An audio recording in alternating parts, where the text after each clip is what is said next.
Gannavaram MLA Yarlagadda Venkatrao చేసిన వ్యాఖ్యలు ప్రస్తుతం కూటమి ప్రభుత్వంలో ఉన్న అంతర్గత అసంతృప్తిని బయటపెట్టినట్టుగా కనిపిస్తున్నాయి.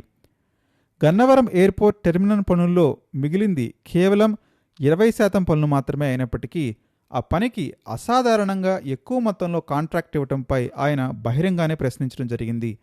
80% పనులకు 300 కోట్ల రూపాయలు ఖర్చు చేసి మిగిలిన 20% పనులకు 200 కోట్లకు పైగా కేటాయించడం మోసం కాదా, దోపిడీ కాదా అని ఆయన అడిగిన ప్రశ్నలు ఇంతకాలం జగన్ మరియు వైసీపీ నాయకులు లేవనెత్తిన ఆరోపణలతో దాదాపు సమానంగా ఉండటం గమనార్హం. తెలుగుదేశం పార్టీలో ప్రస్తుతం పాత నాయకులు, కొత్తగా భారీగా ఖర్చు చేసి టికెట్లు తెచ్చుకున్నవారు, అలాగే వైసీపీ నుంచి వచ్చి టీడీపీ టికెట్లపై గెలిచిన నేతలు అనే 3 వర్గాలుగా ఏర్పడ్డాయని, వీరి మధ్య ఉన్న విభేదాలు ఇప్పుడు బయటపడుతున్నాయని విశ్లేషకులు భావిస్తున్నారు. వెంకట్రావు గతంలో వల్లభనేని వంశీపై పోరాడని వ్యక్తి కాగా ఇప్పుడు అదే వంశీకి దగ్గరగా ఉన్నారని చెబుతున్న కాంట్రాక్టర్కు పనులు అప్పగించడంపై అసహనం వ్యక్తం చేయడం జరుగుతుంది.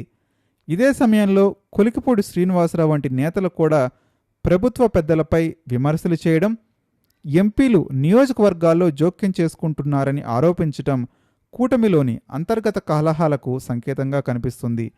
అమరావతి నిర్మాణాలు, భూసేకరణ, పరిశ్రమలకు రాయితీలు, కాంట్రాక్టుల కేటాయింపులపై వైసీపీ చేసిన ఆరోపణలను ఇప్పుడు అధికార పార్టీలోని ఎమ్మెల్యేలే పరోక్షంగా బలపరుస్తున్నారన్న పరిస్థితి ఏర్పడింది.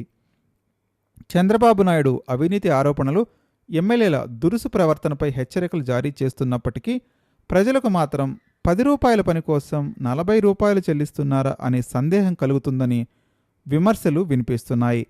చివరికి ఈ అదనపు ఖర్చులు ప్రజల డబ్బే కావడంతో అప్పులు పెరిగితే పన్నులు పెరగడం లేదా ప్రభుత్వ ఆస్తుల విక్రయం తప్ప మరొక మార్గం ఉండదని ఆందోళన వ్యక్తమవుతుంది.